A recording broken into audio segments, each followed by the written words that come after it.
देखो, आप जिंदगी में कोई भी काम करें पूरी मजबूती के साथ करें, सोच समझ के काम करें।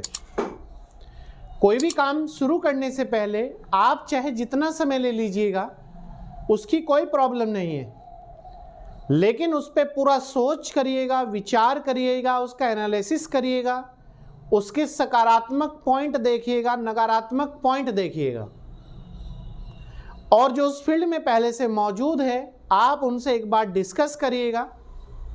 और डिस्कस भी सफल व्यक्ति से मत करिएगा, क्योंकि सफल व्यक्ति जो होता है वो बढ़ा चढ़ाकर चीज़ों को बताता है।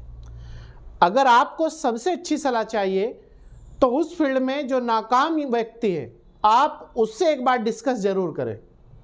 वो आपको ये बताएगा कहाँ पर उस फील्ड में हमें संभल के चलना है, कहाँ मेरी समस्या रही है, आपको किस चीज़ को दूर करना है और कैसे अपने लक्ष्य तक पहुँचना है। इस चीज़ को आप ध्यान में रखते हुए हमेशा जिंदगी में रिस्क लेना जरूरी होता है। कहते हैं कि जॉब बड़ी होनी चाहिए, छोटी नौकरी तो हम करते ही नहीं।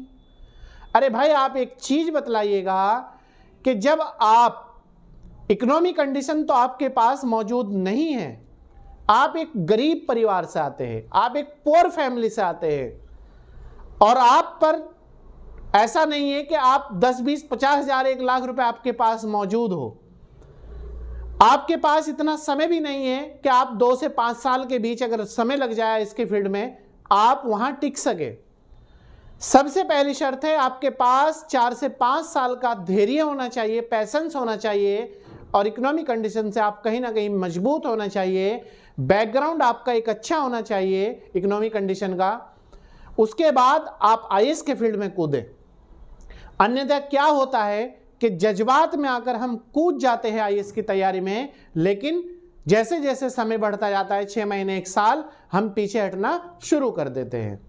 और यही कारण है कि जो आईएएस के फील्ड में हम कम समय में सफल और नहीं हो पाते। क्यों? वो इसलिए कि हमारी जो धैर्य है, जो हमारा पैशंस है, उसे हम खो देते हैं कहीं ना कहीं। तो सबसे जरूरी है आपको धैर्य और पैशंस भी रखना। और इसमें पिछड़ने से पहले आप कोई भी छोटी जॉब जरूर ले लें, कोई भी छोटी तैयारी। मेरा मानना यह है कि आप पहले छोटी तैयारी करें और एक इस्टेब्लिशमेंट हो जाए, आप फिर जिंदगी में कोई भी बड़ा रिस्क लीजिएगा। आप बिल्कुल नो टेंशन रहेंगे, क्योंकि जब तक आपके पास एक प्लेटफॉर्म उपलब्ध नहीं होगा तो आप जिंदगी में रिस्क नहीं ले सकते। जैसे ही आपके पास प्लेटफॉर्म उपलब्ध हो जाएगा तो आप कोई भी बड़ा खेल खेलिएगा, नो टेंशन होकर आप खेलेंगे। क्यों खेलेंगे? वो इसलिए खेलेंगे मेरे प्यारे बच्चों कि आप जो है, आपको ये पता है कि अगर हम आईएएस बन गए तो बहुत अच्छी बात है, खुशी की बात है, समाज में एक बेहतर स्थान पाने की बात है, अच्छा स्टेटस मिल जाएगा।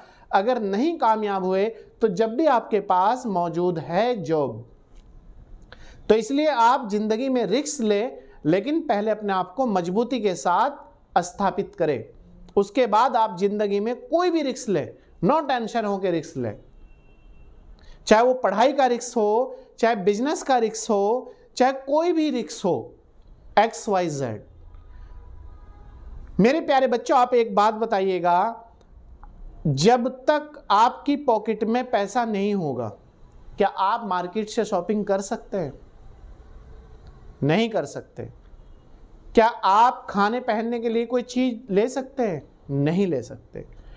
दूसरी बात यह है, जब आपके पास पैसा होता है, अगर आपका कोई भी मन करा किसी काम को करने को, कोई चीज खरीदने को, XYZ, तो आप, अगर वो 10 रुपए की चीज होगी तो आप बिना भाव और बिना मोल के उस चीज को खरीद लेंगे। तो ये ही जिंदगी की सफलता है। और ऐसा भी नहीं है कि हर व्यक्ति एक ही फील्ड में सफल हो। वो एजुकेशन में ही सफल होगा, वो आईएएस ही बनेगा, वो पीसीएस ही बनेगा। आपके अंदर टैलेंट होना चाहिए। पढ़ने का उद्देश्य सिर्फ और सिर्फ एजुकेशन प्राप्त करना नहीं है। पढ़ने का उद्देश्य यह है कि आपके अंदर नॉलेज आ जाए, आप सही गलत की पहचान कर सकें और आप किसी भी चीज़ को सही तरीके से जज कर सकें, उसे मैनेज कर सकें और आप किसी भी फील्ड में जाए आप वहां अपना बेहतर दे सकें। तो आप इस चीज़ को ध्यान में रखिएगा कि पढ़ने का उद्देश्य सिर्फ और सिर्फ जॉब लेना नहीं है। पढ़ने का उद्देश्य हमारा होना चाहिए जॉब मिल गई तब भी ठीक है और नहीं मिली तब भी ठीक है, हम किसी भी फील्ड में जाएंगे तो हम वहां पर अपना बेहतर इनपुट और आउटपुट देंगे।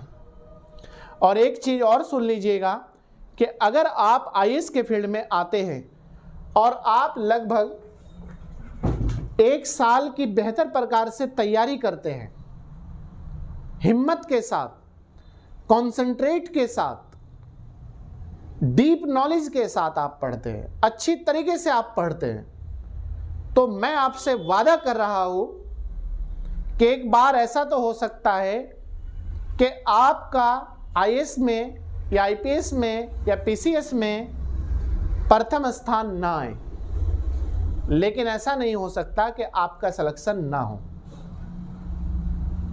आप इस चीज को नोट कर लेना। और दूसरी बात यह है कि अगर आप आईएएस की बेहतर प्रकार से तैयारी करते हैं, अगर किसी कारण से ईश्वर ना करे ऐसा हो, आपका सिलेक्शन भी नहीं होता, तो आप बेरोजगार नहीं रहेंगे। जहां भी आप जाएंगे, जिस फील्ड में भी आप जाएंगे, वहां और उसे बेहतर प्रदर्शन करेंगे और उसे बेहतर कार्य करेंगे। तो आप एक अच्छी तरीके से पढ़ाई को करें, समझदारी के साथ करें, सही डायरेक्शन के साथ करें, सही दिशा में पढ़ें और अपने टीचरों के साथ रहते हुए उनसे गाइड प्राप्त करें। जो असफल व्यक्ति हैं उनसे आप मिले, जो अच्छे टैलेंटेड लोग हैं आप उनसे मिले, उनसे संपर्क में रहे और ग्रुप बना के पढ़ाई जरूर करें। 4 लोगों का आप ग्रुप जरूर बनाएं हमेशा। आप इस चीज को नोट कर लीजिएगा, क्योंकि ग्रुप में आप अगर 1 साल में सफलता प्राप्त कर सकते हैं तो ग्रुप में आप कहीं ना कहीं 6-7 महीने, 8 महीने, 10 महीने के अंदर सफलता प्राप्त कर लेंगे। तो इन सब चीज़ों को ध्यान में रखते हुए आप अपनी तैयारी को आगे बढ़ाएं। चलिए मिलते हैं आपसे नेक्स्ट वीडियो के साथ, तब तक आप हमें इजाज़त दीजिएगा। मैं आपका अपना teacher Gulsher Gaur, thank you.